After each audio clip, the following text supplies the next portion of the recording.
Hello dear students. आज हम solve करेंगे class 9 surface area and volume exercise 13.4 में आगे की क्वेश्चन। ठीक है, तो इस वाले वीडियो में हम सॉल्व करने जा रहे हैं क्वेश्चन नंबर 7, 8 एंड 9, जो कि रिमेनिंग क्वेश्चन है इस एक्सरसाइज के। इसके बाद ये एक्सरसाइज समाप्त हो जाएगी और फिर हम नेक्स्ट वीडियो में अगली एक्सरसाइज करेंगे। ठीक है, तो क्वेश्चन 7 कुछ इस प्रकार है। The diameter of the moon is approximately 1/4 of the diameter of the earth. Find the ratio of their surface areas. ठीक है, तो हमें क्या दे रखा है, मून का diameter is approximately 1/4 of the diameter of the earth, यानी कि जो मून का डायमीटर है वो अर्थ के डायमीटर का क्या है, 1/4 है। ठीक है ना, तो उनके सरफेस एरियाज के बीच में रेशियो क्या होगा वो हमें बताना है।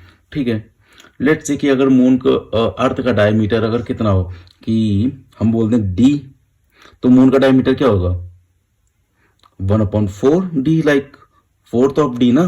सही है, इस तरीके से चलिए सॉल्व करते हैं। जैसे हम पहले लिखेंगे सोल्यूशन, लेट करते हैं कि diameter of the moon, let the diameter of the moon, क्या ले लें, diameter of the moon let की dm, dm m सफिक्स में मैंने इसलिए लिया क्योंकि मून का डायमीटर है ना।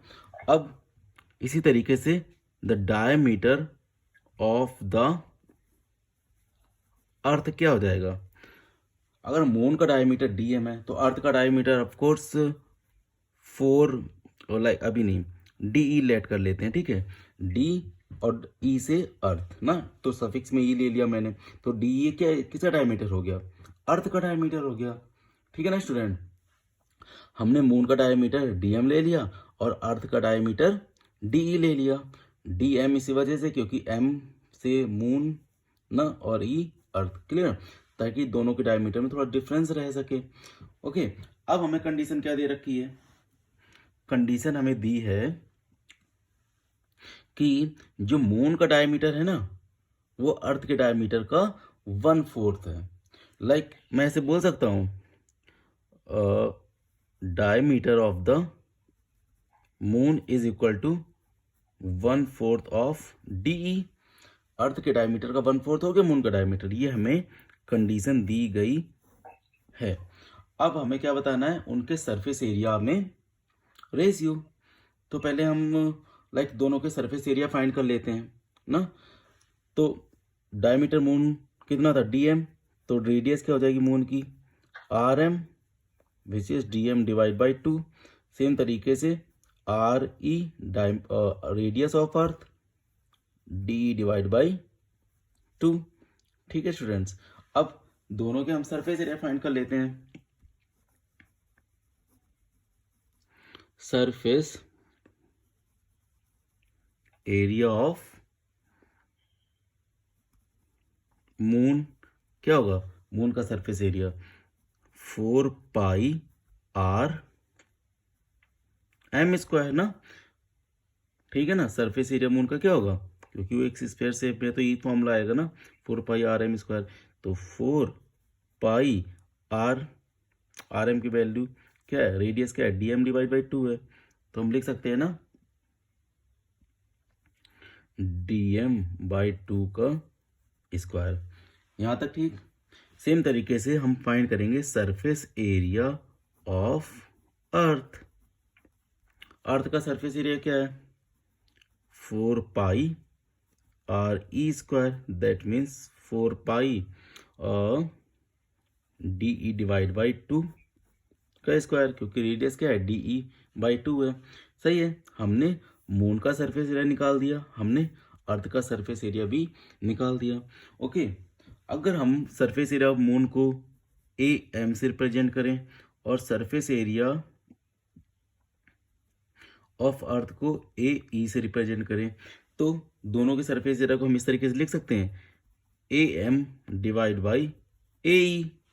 ठीक है, equal to 4 pi dm divide by 2 का square upon 4 pi d divide by 2 का स्क्वायर। अब यहाँ पे देखो 4 पाई से 4 पाई तो कट हो जाएगा ना, क्या बचेगा जस्ट dm स्क्वायर अपॉन 4। मैं क्या करता हूँ, इसके ब्रैकेट को ओपन करता हूँ तो फिर dm स्क्वायर अपॉन 4 आ जाएगा, स्क्वायर हो जाएगा ना इसका, और de स्क्वायर बाई 4। सही है यहाँ तक। अब इनका मल्टीप्लिकेशन कर दो, और किसका किसका, इन दोनों का मल्टीप्लाई हो जाएगा, फर्स्ट का डिनोमिनेटर सेकेंड वाले का न्यूमरेटर, और फर्स्ट का न्यूमरेटर सेकेंड वाले का डिनोमिनेटर। तो इस तरीके से ये मल्टीप्लाई हो जाएंगे, ठीक है ना। जब मल्टीप्लाई होंगे तो क्या आएगा, आएगा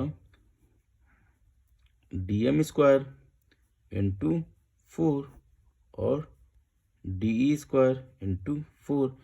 4 से 4 कट, ठीक है ना, 4 से 4 तो कट हो जाएगा, आएगा क्या dm स्क्वायर और de स्क्वायर। ठीक है स्टूडेंट्स, यहाँ तक क्लियर।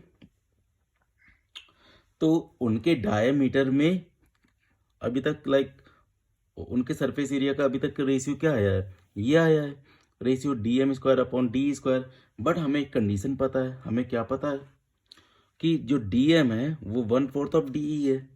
तो हम क्या करेंगे, dm की वैल्यू यहाँ पे पुट कर देंगे। क्लियर। तो हमें क्या मिलेगा, देखो यहाँ पे इस चीज को हम यहाँ पे सॉल्व करते हैं आगे।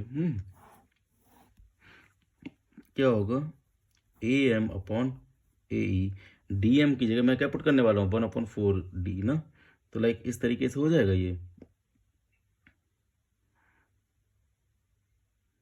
या हम एक चीज़ और भी कर सकते हैं। ऐसे मैं एक लाइन यहीं पे करूँगा ताकि आपकी थोड़ी कन्फ्यूजन दूर हो सके। मैं 4 से इधर मल्टीप्लाई कर दूँ तो ये ऐसे भी लिखा जा सकता है ना, 4dm इक्वल टू de। हम ऐसे भी तो इसको लिख सकते हैं ना, 4 से इस तरह मल्टीप्लाई कर देंगे तो 4dm इक्वल टू de। तो हमें एक्चुअली इससे क्या होगा कि हम de की जगह 4dm पुट कर देते हैं, दैट इज बेटर। सही है, अदरवाइज थोड़ी कन्फ्यूजन हो सकती थी इसमें। तो हम क्या करेंगे, dm स्क्वायर और ये 4dm स्क्वायर, एक्चुअली 4dm का होल स्क्वायर ना, क्योंकि de की वैल्यू 4dm है ना, और de का स्क्वायर यानी 4dm का स्क्वायर करना पड़ेगा ना। मैं एक बार इसको साफ लिख देता हूँ, आई थिंक आपको दिख नहीं रहा है। dm स्क्वायर और de की वैल्यू कितनी है, 4dm है ना, तो हम 4dm का स्क्वायर लिखेंगे इस तरीके से ना। अब आगे dm स्क्वायर और 4dm स्क्वायर यानी कि 16dm स्क्वायर। अब ये कट हो जाएंगे, dm से dm स्क्वायर और से dm स्क्वायर कट हो गया, तो am रेशियो AE क्या आएगा, ऊपर क्या बचा 1 और नीचे 16। तो इस तरीके से का रेशियो आ गया, क्योंकि ये आएगा ना 1/16। तो ठीक है, 1/16 ये आ जाएगा मून के सरफेस एरिया और अर्थ के सरफेस एरिया का रेशियो 1/16। ठीक है स्टूडेंट्स, होप आपको समझ में आया होगा। अगर आपको कहीं प्रॉब्लम लग रही है तो आप एक बार बैक करके फिर से एक बार समझने की कोशिश करिए, समझ में आएगा। ठीक है, मैंने यहाँ पे थोड़ा सा ये करा, मैं dm इक्वल टू 1/4d ही de भी पुट कर सकता था, बट जब मैं dm की वैल्यू 1/4 पुट करता तो वो भी ठीक था, बट मैंने उसको थोड़ा इजी बनाने के लिए मैंने क्या कर दिया, 4dm equal to de put कर दिया ना। बात तो वही है अभी भी, ठीक है ना। चलिए अब हम, तो ठीक है स्टूडेंट्स, इस तरीके से फिर हमने पूरा इसको सॉल्व किया। सॉल्व करने के बाद हमारा रेशियो क्या आया, दोनों के सरफेस एरियाज में 1/16 का। होप आपको ये क्वेश्चन नंबर 7 अच्छे से समझ में आया होगा। अगर आपको कहीं पे भी कोई प्रॉब्लम लग रही है तो आप एक बार वीडियो को फिर से बैक करके पूरा देखिए। तो एक बार नहीं तो दूसरी बार देखने में, लाइक एक दो बार देखोगे ना तो आपकी एक प्रॉपर अंडरस्टैंडिंग इस क्वेश्चन को लेके बन जाएगी। इसके बावजूद भी अगर आपको कहीं कोई प्रॉब्लम आती है तो आप मुझे कमेंट्स में इसके बारे में पूछ सकते हैं, तो मैं आपको थोड़ा और इसके बारे में एक्सप्लेन करके इस पर दूसरा वीडियो भी बना सकता हूँ। ठीक है स्टूडेंट्स, इसी में अब क्वेश्चन नंबर 8 है, the hemispherical ball is made of steel 0.25 centimetre thick. ठीक है, the inner radius of the ball is 5 centimetre, find the outer curve surface area of the ball. ठीक है स्टूडेंट्स, तो इस क्वेश्चन में हमको क्या दिया गया है, हमें एक बॉल दिया गया है, ठीक है, हेमिस्फेरिकल, लाइक जो मैंने इसमें फिगर में बनाया हुआ है, ये क्या है, एक हेमिस्फेरिकल बॉल है। ठीक है, इसकी थिकनेस कुछ है 0.25 सेंटीमीटर, लाइक ये थिकनेस, ओके, ये क्या है इसकी थिकनेस, इसकी यानी कि मोटाई बॉल की, हाँ कितनी है 0.25 सेंटीमीटर। ठीक है, the inner radius of the ball is 5 centimetre, inner radius centre से इनर वाले पार्ट तक की जो लेंथ है इसकी, वो क्या होगी, इसकी इनर रेडियस। लाइक इस तरीके से ना बॉल ये कि एक इनर ये सर्कल है और इनर ये हेमिस्फीयर है ना एक तरीके से ये, ठीक है, और इसमें ये कुछ थिकनेस है, फिर इस थिकनेस को जोड़ने के बाद ये कुछ आउटर कर्व सरफेस एरिया बन रहा है, लाइक इसी तरीके से तो है ना ये। तो जो इनर रेडियस है वो कहाँ से कहाँ तक होगी, इस पॉइंट से लेके इनर सर्कल तक की, लाइक यहाँ तक ना कि डिस्टेंस ये क्या हो गई, इनर रेडियस, और इसी में कुछ थिकनेस ऐड कर दी जो कि है 0.25 सेंटीमीटर। ठीक है स्टूडेंट्स, तो हमसे लेकिन पूछा क्या गया है, हमसे find the outer curve surface area, इस हेमिस्फीयर का आउटर कर्व सरफेस एरिया पूछा गया है। तो दैट मीन्स अगर आउटर कर्व सरफेस एरिया पूछा तो हमें आउटर रेडियस तो पता होनी चाहिए ना। तो आउटर रेडियस होगी क्या, सेंटर से लेके पूरे बाहर तक की डिस्टेंस ना, इस पॉइंट तक की डिस्टेंस, समझ में आ रहा है ना, इस पॉइंट तक की। तो 5 तो इनर रेडियस है, उसमें अगर 0.25 थिकनेस जो है वो हम ऐड कर दें तो हमें क्या मिल जाएगा, इसकी आउटर रेडियस मिल जाएगी। अगर हम आउटर रेडियस को R2 लेके चलें तो क्या होगी, 5 प्लस 0.25, ये 5 इनर रेडियस, यहाँ से यहाँ तक की डिस्टेंस, और outer radius from centre to outer वाले सर्कल तक की ना, ये डिस्टेंस अगर ऐड कर देंगे तो क्या हो मिल जाएगी हमें 5.25 सेंटीमीटर, ये हो जाएगी आपकी outer radius which is R2। ठीक है स्टूडेंट, इस तरीके से आपको आउटर रेडियस कितनी मिल गई, 5.25 सेंटीमीटर। ठीक है, अब इसका आप क्या फाइंड कर सकते हो, आउटर कर्व सरफेस एरिया। तो आउटर कर्व्ड सरफेस एरिया होगा क्या, 2πr2 स्क्वायर। ठीक है, 2πr2 स्क्वायर, क्योंकि हेमिस्फेरिकल है ना, हेमिस्फेयर का क्या होता है curve surface area 2πr²। But अगर आउटर रेडियस को हमने R2 से लिया है तो लाइक 2πr2² हो जाएगा ना। 2 पाई की वैल्यू 22/7, R2 की वैल्यू 5.25 का स्क्वायर। ठीक है, 2 इंटू 22/7 5.25 और ये 5.25। ठीक है, इसको आप सॉल्व कर लीजिए। जब हम इसको सॉल्व करेंगे तो हमें क्या मिल जाएगा, जब हम इसको सॉल्व करेंगे तो हमें क्या मिलेगा, लाइक 7 से कट हो सकता है ना, और 7 7 जा 49, और 49 3 इधर जाएगा, 7 5 जा 35, तो 0.75 आ जाएगा ना, 2 डिजिट के बाद डेसिमल। तो इस तरीके से 7 से 525 कट हो जाएगा 0.75 टाइम्स ना। तो 2 इंटू 22 इंटू 0.75 इंटू 5.25। ठीक है स्टूडेंट्स, अब जब हम इसको सॉल्व करेंगे तो हमें क्या मिलेगा, लाइक कुछ इस तरीके से मिलेगा 173.25 सेंटीमीटर स्क्वायर। ये आपका हेमिस्फेरिकल जो बॉल है ना उसका आउटर कर्व सरफेस एरिया मिल गया। ठीक है स्टूडेंट्स, होप आपको ये क्वेश्चन समझ में आया होगा। ठीक है, अब नेक्स्ट क्वेश्चन हम 9 सॉल्व करते हैं। ठीक है, तो स्टूडेंट्स क्वेश्चन नंबर 9 कुछ इस तरीके से है। A right circular cylinder just encloses a sphere of radius R. ठीक है, हमें क्या दे रखा, एक राइट सर्कुलर सिलेंडर है, जैसा कि मैंने इस फिगर में दिखाया आपको। एक राइट सर्कुलर सिलेंडर है और क्या कर रहा है, ये एक स्पेयर को जस्ट इनक्लोज कर रहा है।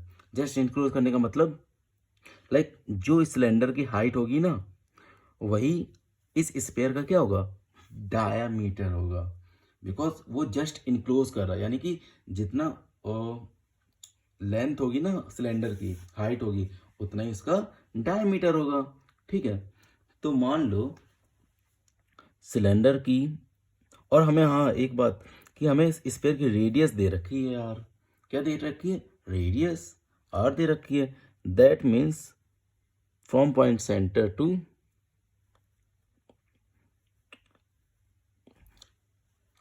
यहां तक की डिस्टेंस ना ये रेडियस हो जाएगी, ये है आर। तो अगर मैं इसको इधर भी ज्वाइन कर दूं लाइक इस तरीके से, तो इतनी आर ये दोनों मिला के 2r हो जाएगी, विच इज डायमीटर। सही है स्टूडेंट्स।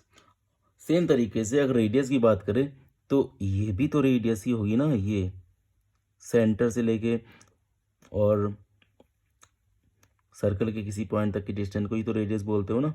तो फ्रॉम सेंटर टू यहाँ तक की डिस्टेंस ये क्या हो जाएगी, रेडियस। ठीक है, जैसे कि मैं यहाँ पे दिखाता हूँ, ये क्या हो जाएगी, इसकी रेडियस आर, और ऊपर की इतनी ये भी क्या हो जाएगी, रेडियस। तो कहीं ना कहीं आर और ये आर, ये 2r क्या हो जाएगा, इस स्पेयर का डायमीटर। ये जो स्पेयर है इसका डायमीटर क्या हो जाएगा, 2r। आर और ये आर दोनों रेडियस जोड़ेंगे ना तो ये पूरी डिस्टेंस यहाँ तक की लाइक ये डायमीटर हो जाएगा ना 2r। और मैंने अभी क्या बोला कि यही डायामीटर किसके इक्वल होगा, height of the cylinder, because वो जस्ट इनक्लोज कर रहा है उसको ना। तो मैं ये बोल सकता हूं, ना, यहां से लिखते हैं diameter of sphere just equal to height of the cylinder. ठीक है ना, तो डायमीटर 2r है, तो हाइट अगर h ले लें तो h के 2r के ही बराबर हो जाएगा ना, 2r के ही इक्वल हो जाएगा कि नहीं, क्योंकि डायमीटर स्फीयर का 2r है और हाइट h है, तो h इक्वल टू 2r हो गया या नहीं हो गया, सही है ना इतना। ठीक है, तो इस तरीके से हमने दोनों की ही मेजरमेंट फाइंड कर ली, और सिलेंडर की रेडियस भी आर होगी ना, इस पॉइंट से इस पॉइंट तक की डिस्टेंस ये भी आर होगी, क्योंकि देखो इन जस्ट इनक्लोज करने का मतलब यही हुआ ना कि जो इसकी मेजर मतलब एक तरीके से सिलेंडर के अंदर ये इस पर फिट बैठ जाए, इस तरीके से उसके अंदर रखा गया है ना कि जस्ट उसके अंदर फिट हो जाए, कि जो इसकी ये बाउंड्रीज है ना सिलेंडर की, ये पूरी तरीके से इसके साथ मैच कर जाए ना। जैसे ये रेडियस सिलेंडर की, वही रेडियस स्पेयर की, जो हाइट लाइक सिलेंडर की है वही उसका डायमीटर बन जाए, किसका, स्पेयर का। सही है ना, इस तरीके से उसके अंदर वो रखा गया है, जस्ट इनक्लोज किया गया है। तो फिर स्पेयर की रेडियस और सिलेंडर की रेडियस जस्ट सेम हो जाएगी। सही है, तो इसका मतलब हम ये बोल सकते हैं ना, radius of sphere is equal to radius of cylinder. ये भी ठीक, सही है ना, ये चीज़ आपको समझ में आ गई। दोनों इसमें यही दो पॉइंट्स हमें निकल के सामने आए, क्योंकि जो सिलेंडर जस्ट इनक्लोज कर रहा है ना स्पेयर को। ठीक है, अब देखते हैं हमसे क्वेश्चन क्या पूछे गए। हमें फर्स्ट क्वेश्चन हमसे पूछा गया surface area of the sphere. तो स्पेयर का सरफेस एरिया क्या होगा, क्योंकि ये एक स्फेयर है तो इसका सरफेस एरिया वही 4πr², बोल सकते हो कि नहीं। ठीक है, तो first question surface area of sphere हो जाएगा 4πr²। बस जो फॉर्मूला है वही उसका सरफेस एरिया हो जाएगा ना, यही फॉर्मूला भी था। और क्योंकि रेडियस जस्ट आर है स्फेयर की, तो सरफेस एरिया स्फेयर का इस क्वेश्चन में सेम यही हो जाएगा 4πr²। से सही है, तो यही हमारा क्या हो जाएगा फर्स्ट आंसर। अब हमसे सेकंड क्या पूछा गया है, curve surface area of the cylinder, यानी CSA ऑफ सिलेंडर क्या होता है 2πr/h होता है ना। तो 2πr क्या है, r ही है, बट h क्या है, h तो 2r के इक्वल था कि नहीं। तो हम h की वैल्यू 2r पुट कर देंगे, तो हमें क्या मिल जाएगा 2 × 4 पाई और r इंटू आर करेंगे तो r²। तो CSA ऑफ सिलेंडर भी 4πr² निकल के आया। तो यहाँ से आपको एक चीज़ क्लियर ये भी हो जानी चाहिए ना कि जो दोनों के सिलेंडर का जो कर्व सरफेस एरिया है और जो स्फीयर का सरफेस एरिया है वो दोनों ही इक्वल हैं। और ये इक्वल किस वजह से हैं, बिकॉज जो सिलेंडर को जस्ट सिलेंडर के अंदर जो स्फीयर रखा गया ना वो दोनों सेम है ना कहीं, ठीक है। इस तरीके से तभी तुम्हें सरफेस एरिया इक्वली आ गए ना, ठीक है। अब हमसे क्या पूछा गया, ratio of the area obtain इन 1 और 2, तो उनका रेशियो निकाल दो, ठीक है। तो हम बोल सकते हैं ना इस तरीके से, ratio of 1/2, clear. Ratio of 1/2, like 1 और 2 का रेशियो बताना है ना, तो 1/2 कर दो रेशियो।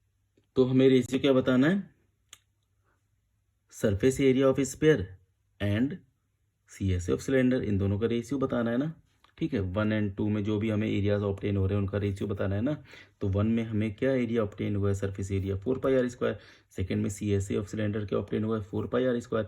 इन दोनों का हमें रेशियो बताना है, तो रेशियो ऑफ 1/2 लिख सकता हूँ ना मैं, तो निकाल दो इनका 4πr² डिवाइड बाई 4πr², पूरा कट हो जाएगा 4πr² से 4πr², तो 1/1 आएगा। इस तरीके से रेशियो इन दोनों में जो ऑब्टेन हुआ है वो क्या निकल के आएगा, फर्स्ट का रेशियो टू सेकेंड का रेशियो इक्वल टू 1:1, ठीक है स्टूडेंट्स। या फिर मैं ऐसे भी बोल सकता हूँ, स्फीयर रेशियो सिलेंडर, दोनों के सरफेस एरिया का रेशियो क्या हो जाएगा 1:1, ठीक है, उनके सरफेस एरिया का रेशियो। होप डियर स्टूडेंट्स आपको ये वीडियो समझ में आया होगा। और ये इस वाली एक्सरसाइज का लास्ट क्वेश्चन था। अब नेक्स्ट एक्सरसाइज में हम नेक्स्ट वीडियो में हम एक्सरसाइज 13.5 शुरू करेंगे, ठीक है। अगर स्टूडेंट्स आप मेरे वीडियोस को पसंद कर रहे हैं, यानी कि जो मैं समझाता हूँ आपको वो चीज़ अच्छे से समझ में आती है, तो प्लीज़ मेरे वीडियोस को आप लाइक करें, शेयर करें, सब्सक्राइब करें, ताकि मुझे भी मोटिवेशन मिलता रहे आगे और जल्दी से जल्दी वीडियो लाने का। तो प्लीज़ आप मुझे ऐसे ही सपोर्ट करते रहें ताकि मैं वीडियोस लाता रहूं, ठीक है स्टूडेंट्स। Thank you.